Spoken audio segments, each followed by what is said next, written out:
Boa tarde, turma. Bem-vindos a mais uma aula de fisiologia. Hoje a gente vai terminar, né, a parte que a gente iniciou sobre equilíbrio hidroeletrolítico. Falta apenas um pedacinho e vamos já focar nessa parte na regulação renal da pressão arterial. Como eu falei para vocês, quando a gente está falando de regulação hídrica e de osmolaridade, não tem como não falar da regulação da pressão arterial, porque os mecanismos compensatórios para regular volume e osmolaridade vão acabar influenciando na pressão arterial, tá? Então, a gente acaba falando junto. Bom, ontem nós vimos que o rim ele é importante para conservar a água corporal, conservar água e eletrólitos como sódio. Porém, a única forma de se adicionar ou de se repor água e eletrólito perdido é por meio da ingestão. O rim consegue apenas conservar o que já tem. Então, para que haja, reposição, a gente precisa ingerir. E é por isso que os mecanismos comportamentais são importantes. Aqueles mecanismos que nos fazem ir ingerir aquilo que falta são importantes. Então, sede, apetite por sal também acaba ocorrendo, apesar de não ser tão comum, porque nossa dieta já é rica em sódio, né? Mas a sede é um mecanismo muito importante para se manter o organismo hidratado. Bom, quando a gente tem aumento da osmolaridade, né, ou aumento da concentração corporal, redução do volume sanguíneo, redução da pressão arterial, aumento da angiotensina 2 e ressecamento da boca, isso faz com que nós tenhamos, seja desencadeado o estímulo da sede. Então, existe no hipotálamo, lá no cérebro, no hipotálamo, o centro da sede, que é responsável por detectar, essas alterações, essas variáveis aqui, e estimular a sensação de sede. Bom, então quando a gente tem aumento da osmolaridade, quando chega maior que 280, os osmorreceptores hipotalâmicos detectam esse aumento da osmolaridade como? Eles perdem água para o meio mais hiperosmótico, então eles murcham e isso faz com que eles sejam ativados. E aí nós sentimos sede, que é essa sensação de ressecamento da boca e da garganta. E aí isso faz com que nós busquemos água para nos hidratar. É interessante pensar que existem receptores orofaríngeos que detectam a água gelada. Esses receptores ainda não foram identificados, mas sabe-se que existem. E a partir do momento que a gente coloca água na boca, a sensação de sede ela é cessada, tá? Então isso evita que que a gente ingira, que a gente beba água em excesso. Então, receptores na boca, na faringe, detectam água gelada. E isso reduz a sede e também reduz a liberação de vasopressina, tá? Então, reduz a retenção hídrica. Então, o corpo percebe que está havendo ingestão hídrica, então ele começa a fazer o feedback negativo, para diminuir a ingestão e diminuir a retenção hídrica, já que está chegando mais água. Pessoal, então quando nós temos alterações no volume, nós podemos ter ou não alterações na osmolaridade, mas nem sempre essas duas variáveis estão, as alterações, na verdade, dessas duas variáveis estão relacionadas, mas sempre que há alteração de um ou outro, os mecanismos compensatórios, querendo ou não, vão acabar interferindo, porque não tem como a gente falar de volume sem falar de osmolaridade. Bom, existe um quadro que é o choque hipovolêmico ou hipovolemia. O que é isso? É quando ocorre redução do volume sanguíneo e isso vai afetar, a redução do volume sanguíneo afeta a pressão arterial. E isso, né, afeta a pressão arterial de que forma? Diminuindo a pressão arterial. Quando a gente tem uma diminuição significativa da pressão arterial, isso prejudica a perfusão dos tecidos, principalmente o cérebro, né, e a pessoa tem todos aqueles sintomas de hipotensão. Existem diversos fatores que podem desencadear uma hipovolemia. Por exemplo, sudorese excessiva, quando a gente sua em excesso, né, em casos, por exemplo, com disposição sol ou temperaturas muito elevadas. É por isso que quadros de desidratação podem ser preocupantes devido, né, por causar uma hipovolemia. Vômitos, né, porque a gente tem perda de volume ali durante o vômito, diarreia também, né, algumas bactérias, vírus podem causar diarreia e haver uma perda grande de água pelas fezes. E a hemorragia, né? Quando tem hemorragia, ocorre perda sanguínea e aí acaba, né, gerando uma hipovolemia. Esses quadros de hipovolemia normalmente vão necessitar de alguma intervenção médica, nem todos, né? Mas algumas vezes pode necessitar de intervenção médica. Entretanto, quando a gente fala de uma hipervolemia, né, aumento do volume sanguíneo, isso é mais fácil do organismo conseguir lidar apenas, né, excretando o excesso, e isso normalmente não desencadeia nenhuma, não é necessário nenhuma intervenção médica, a não ser que o aumento do volume seja tão grande que tenha causado uma osmolaridade mais prejudicial, uma redução da osmolaridade que seja mais prejudicial. Tá? Aqui tem um quadrinho que eu acho bem legal, eu gosto de passar ele nas aulas. Esse quadrinho é lá do Silverton, que ele mostra pra gente a relação da osmolaridade e do volume. Tanto a osmolaridade quanto o volume podem estar em 3 estados, ou podem estar diminuídos, ou podem estar inalterados, né, normais, ou podem estar aumentados. Né? Então, aí nós temos, aqui nessa matriz, mostra cada situação. Por exemplo, aqui, quando a gente tem diminuição da osmolaridade e aumento do volume, quando a gente tem diminuição do volume e aumento da osmolaridade, entre outros. E aí, o que gera isso e como que o organismo ele lida com essas situações. Vamos começar então com esse quadradinho superior direito aqui, que está mostrando para gente uma situação em que ocorre osmolaridade aumentada e aumento do volume. Isso se dá, né, quando a gente tem aumento do volume e aumento da osmolaridade, quando a gente ingere alguma solução hipertônica, salina hipertônica. Então, por exemplo, né, quando... alerta gatilhos para a aula. Vou jogar gatilhos aqui e sair correndo. Por exemplo, quando a gente toma refrigerante, comendo uma pipoca no cinema, ou senta no bar para tomar uma cerveja, comer um espeto, lá, quando na época que podia, né? Ir pro Arcanjo. Então, isso alterava, né? Aumentava o volume, porque a gente tinha ingestão de líquido, e essa ingestão de líquido vinha acompanhada com ingestão de soluto, né? De salina. Então, isso alterava a osmolaridade e o volume. A resposta, então, para compensar essa alteração é aumentar a excreção de urina e fazer essa urina concentrada, né? Uma urina hipertônica, para tentar diminuir o volume e reduzir também junto a osmolaridade.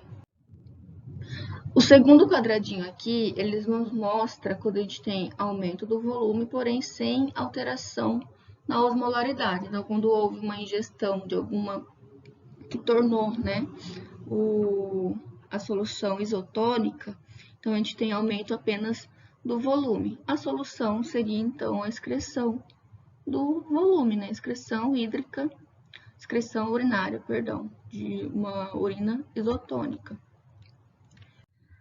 Quando tem aumento do volume e diminuição da osmolaridade, quando isso ocorre, por exemplo, quando a gente toma água pura, né, grandes quantidades de água, e isso faz com que haja aumento do volume e redução da osmolaridade, já que tomou água pura, né, não tomou nada com soluto. A solução para esse caso é os rins aumentarem a excreção de urina diluída. De que forma? Né?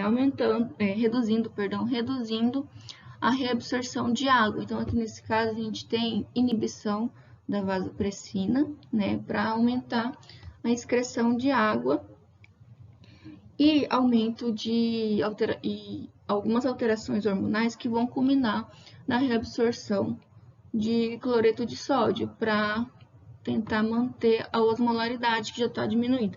Entretanto, gente, os rins não conseguem excretar uma urina zerada em íons, tá? Sempre que houver aumento de excreção urinária, vai haver perda de íons. Então, essa compensação acaba sendo imperfeita, a não ser que seja reposto esses eletrólitos, né? E aí a gente tem o retorno da osmolaridade. Mas se não houver nenhuma alteração comportamental, aqui nesse caso, apenas a compensação fisiológica não dá conta de resolver. Bom, aqui quando a gente tem aumento da osmolaridade sem alterar o volume, né? Ou seja, a gente tem ingestão de sal, quando a pessoa não bebe, mas te acompanha no espeto lá no Arcanjo. Então, ela não consumiu nenhum líquido, porém, consumiu uma grande quantidade de sal. Então, aí a gente tem aumento da osmolaridade sem alterar o volume. O mecanismo compensatório para isso, então, seria essa pessoa sentir uma sede intensa, desencadeada lá por aqueles osmorreceptores hipotalâmicos, e aí ela vai atrás de beber água para retornar, né, para alterar ali a osmolaridade, para diminuir a osmolaridade. E com a ingestão do volume, aí a gente tem aumento do volume. Então, aí a gente pode, né, esse caso aqui, a compensação, pode levar, né, ou a esse quadro, onde tem, se ela beber água demais, né, com aumento do volume e diminuição da osmolaridade, ou, nesse caso aqui, ela ingere água, que faz com que a osmolaridade se retorne ao normal, porém com aumento do volume, né, já que teve ingestão de água. Então, olha só, esse esquema aqui mostra pra gente esse quadro, né, de ingestão de sal. Quando a gente ingere sal, né, algum alimento que contém sal, a gente tem alteração da osmolaridade, né, aumento da osmolaridade, sem alterar o volume. Quais são os mecanismos compensatórios que vão atuar nesse caso, então? Pensando que, nesse caso, a pessoa precisa reter o volume, né, tem que haver uma retenção hídrica para não piorar o quadro da osmolaridade. Então, o que acontece? O organismo, né, os osmorreceptores lá no hipotálamo vão estimular a sede e também vão estimular a neurohipófise a secretar vasopressina. Vasopressina secretada, a gente vai ter aumento de reabsorção de água nos rins. E com a sede aumentada, a pessoa vai buscar tomar água. E isso, né, essa água ingerida vai ser reabsorvida nos rins, conservando a água lá nos rins e aumentando o volume devido à ingestão da água. E isso vai desencadear, né, esse aumento do volume do líquido extracelular vai desencadear no aumento da pressão arterial. Bom, volume do líquido extracelular aumentado, os rins então vão compensar, aumentando, né, a secreção de água e sal. Aí aqui já é uma resposta lenta. Excretando sal e água, a osmolaridade e o volume retornarão ao normal. Além disso, quando a gente tem aumento da pressão arterial, a gente tem também aqueles mecanismos compensatórios a curto prazo que são desencadeados pelo sistema cardiovascular, né, que é uma resposta rápida, que também vai auxiliar aqui no retorno da pressão arterial aos níveis normais. E aí nós temos essa resposta, né, compensatória a esse quadro, né, de ingestão de sal. Quando a pessoa, né, quando a gente tem esse quadro compensatório favorável, a gente tem essas alterações, né, essas oscilações no volume, na osmolaridade e na pressão arterial, porém logo ela retorna ao normal se, né, sistema renal, sistema cardiovascular estiverem funcionando corretamente. Aqui a gente tem um gráfico que mostra pra gente a relação do volume do líquido extracelular com a ingestão e a perda de sódio. Então, olha só, quando a gente tem uma ingestão de sódio elevada, isso vai desencadear no aumento do volume extracelular. Por quê, gente? Porque o sódio ele é um dos principais íons responsáveis por alterar a osmolaridade. E se a gente tem aumento da ingestão de sódio, a gente tem aumento da osmolaridade do líquido extracelular e, consequentemente, a gente vai ter osmose da água, né, na direção do líquido extracelular, aumentando o volume do líquido extracelular. O aumento desse volume extracelular a gente faz com que sejam desencadeadas alterações hormonais e outras respostas compensatórias renais que vão aumentar a excreção desse sódio que está em excesso. Com o aumento da excreção de sódio, nós temos a perda desse sódio, voltando aos valores normais. E com a perda de sódio, então, o volume do extracelular também retorna ao normal, tá? Terminando aqui a compensação. É muito importante, né, o organismo ter essas respostas compensatórias, porque assim como o potássio também gera alterações significantes no organismo, o sódio também pode desencadear algumas alterações importantes, principalmente pela alteração da osmolaridade. Então, a gente tem quadros que são importantes, que são, né, a hipo ou a hipernatremia. Hiponatremia, quando a gente tem redução dos níveis sanguíneos de sódio, e hipernatremia, quando a gente tem aumento, né, excesso de sódio na corrente sanguínea. Então, o sódio e os ânions associados, principalmente o cloreto, né, eles contabilizam mais de 90% do soluto do líquido extracelular. Por isso que ele tem essa capacidade tão elevada de gerar essas alterações na osmolaridade e no volume extracelular. A concentração de sódio, então, no plasma é indicador razoável da osmolaridade do plasma, sob várias condições, né? Então, como ele é um dos principais, então a concentração de sódio é um indicador dessa osmolaridade. Os níveis normais de sódio é de 142 miliequivalentes por litro.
O que pode gerar uma hiponatremia? Então, a gente tem, né, tudo que gera perda de sódio pode gerar uma hiponatremia, né? Então, diarreia, vômito, distúrbios renais que vão culminar no aumento da excreção de sódio, diuréticos em excesso. Então, lembram lá dos diuréticos de Alsen, que eles inibem, né, os transportadores de sódio e, consequentemente, aumentam a excreção desse íon, porque vai ser reduzido, né, consequentemente, a reabsorção. Então, em excesso pode excretar, em excesso sódio e desencadear hiponatremia. Distúrbio de Addison, que é uma doença autoimune que pode gerar perda do perda do tecido endócrino da suprarrenal, e aí a gente tem então uma deficiência de alguns hormônios que são produzidos por essa glândula, inclusive a aldosterona, né, vocês já aprenderam que ela é responsável por aumentar a reabsorção de sódio. Então, se a gente tem uma deficiência desse hormônio, consequentemente, a reabsorção de sódio estará afetada e a gente tem um aumento da excreção de sódio, podendo desencadear a hiponatremia, e aumento da secreção de ADH, né, que é a vasopressina. A gente tem aumento da secreção da vasopressina, a gente tem aumento da reabsorção de água, e isso pode diluir, né, o plasma sanguíneo, gerando então uma hiponatremia. E aí o que causa hipernatremia é a deficiência do ADH, né, que é o contrário da hiponatremia. Suor por exercícios prolongados ou calor intenso. Então, quando ocorre suor, o organismo perde água para o meio, né? Então, isso pode concentrar o plasma, causando hipernatremia.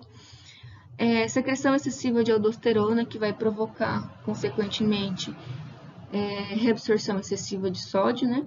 E consumo elevado de sódio, porque aí a gente vai ter uma ingestão elevada, aumentando as concentrações. A hiponatremia, ela pode gerar sérias consequências, né, devido a essas alterações na osmolaridade do líquido extracelular. Osmolaridade não. A hiponatremia crônica, ela é menos letal do que a hiponatremia aguda. Por quê?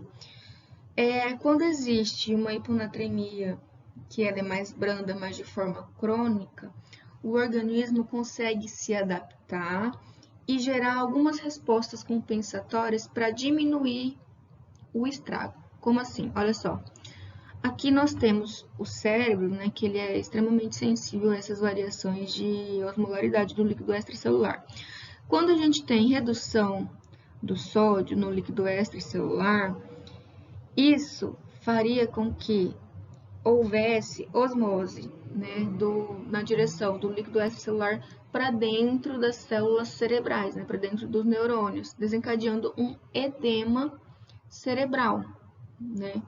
Porém, quando ocorre essa hiponatremia crônica, as células começam a lançar solutos e íons para o líquido extracelular para tentar compensar essa redução da osmolaridade. Então, a osmose, ela acontece, mas de forma mais branda. Então, na hiponatremia crônica, o edema cerebral ele é mais contido.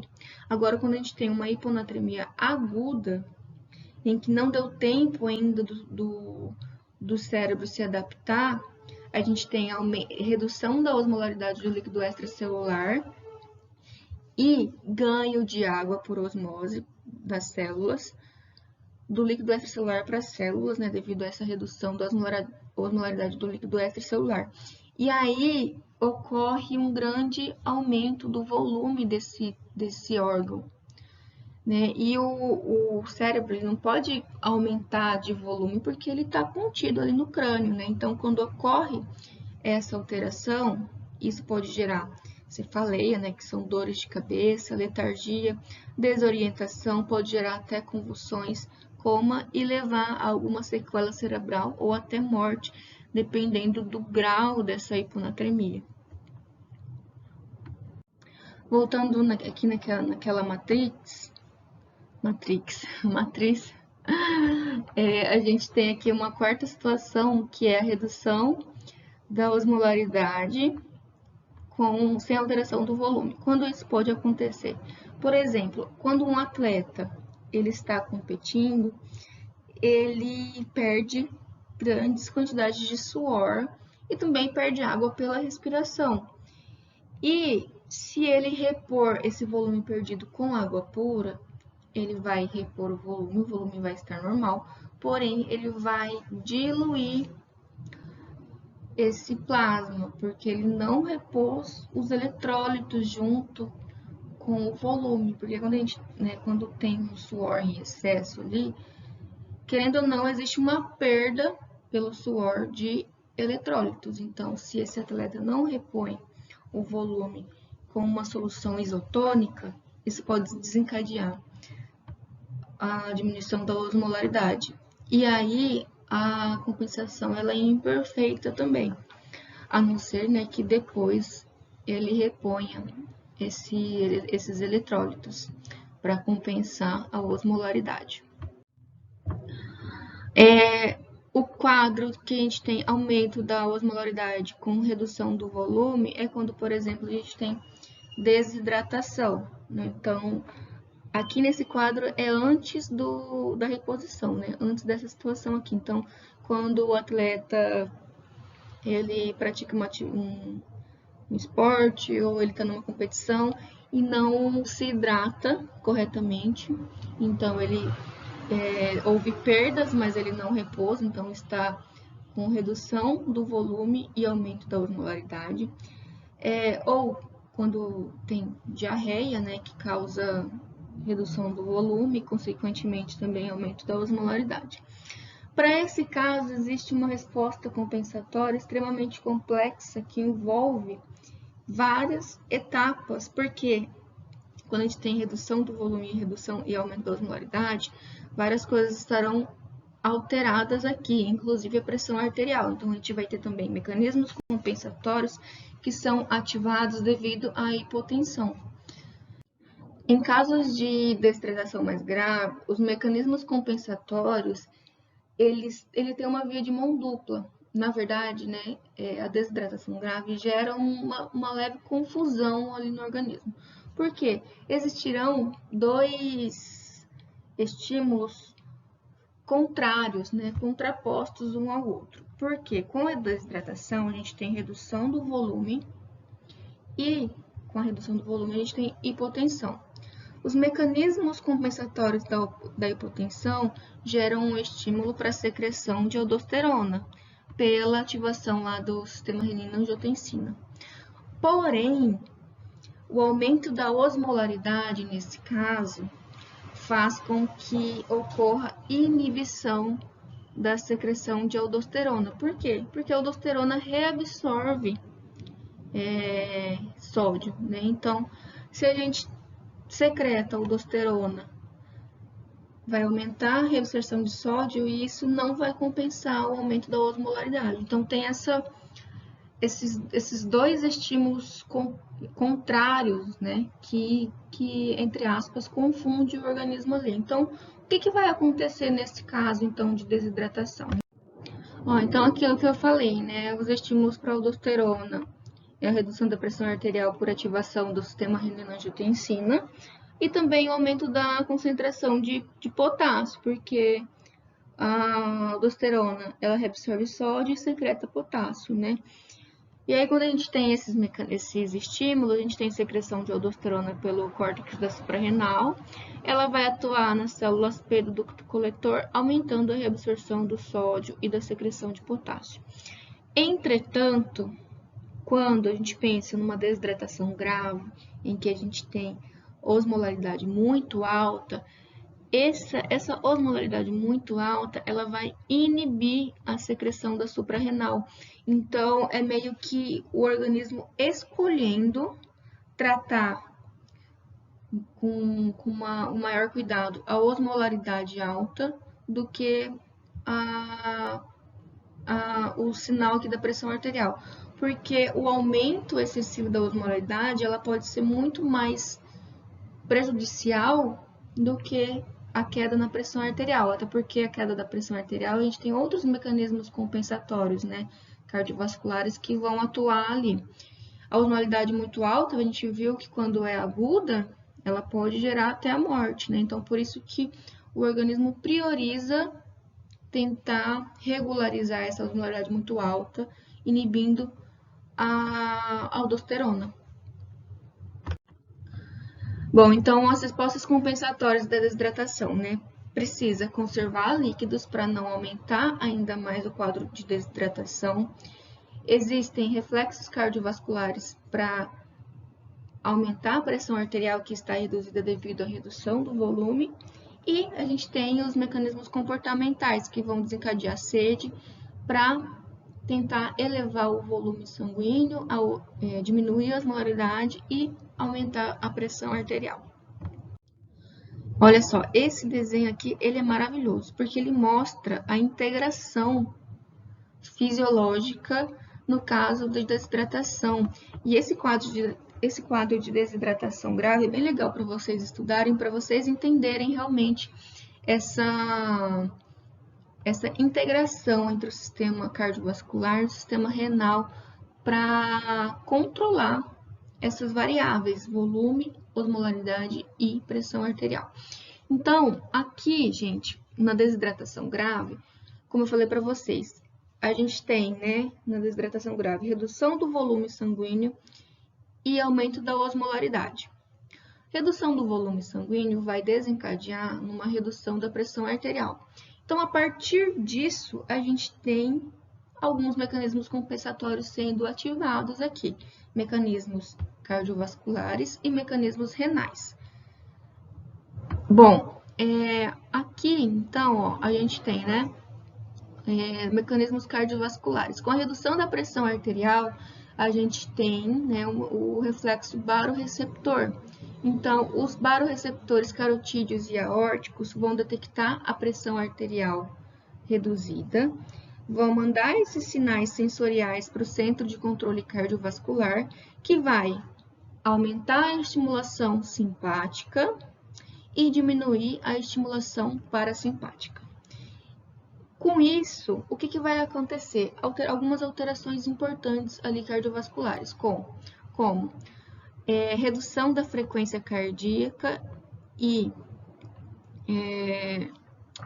redução não, gente, aumento, né? A gente está falando de hipotensão. Aumento da frequência cardíaca, aumento da força de contração, o que vai desencadear no aumento do débito cardíaco. Além disso, a gente vai ter vasoconstrição nas arteríolas, desencadeado pelo aumento da estimulação simpática. E essa vasoconstrição vai aumentar a resistência periférica. Então, o combo aumento de débito cardíaco e aumento da resistência periférica vai culminar no aumento da pressão sanguínea.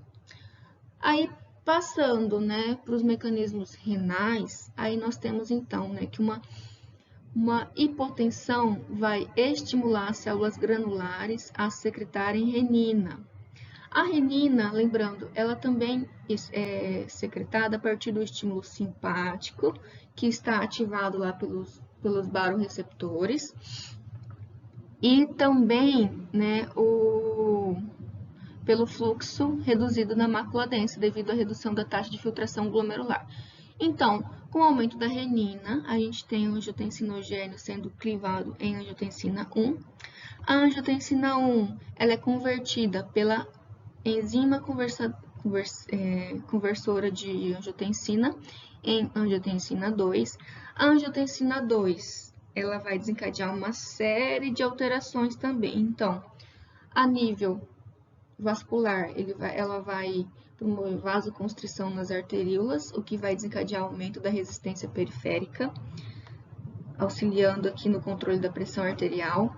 Vai atuar no hipotálamo, aumentando a sede, e isso vai aumentar a ingestão de água, que vai desencadear no aumento do volume sanguíneo e, consequentemente, aumento da pressão arterial.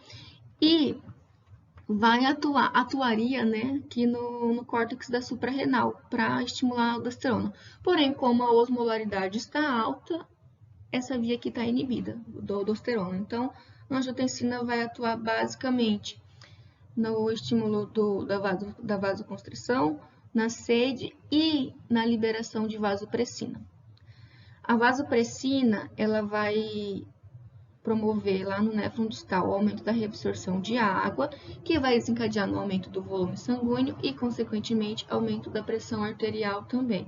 Lembrando que a vasopressina, além da angiotensina 2, ela também é estimulada, né, a partir de alguns receptores hipotalâmicos que detectam volume reduzido nos átrios, né?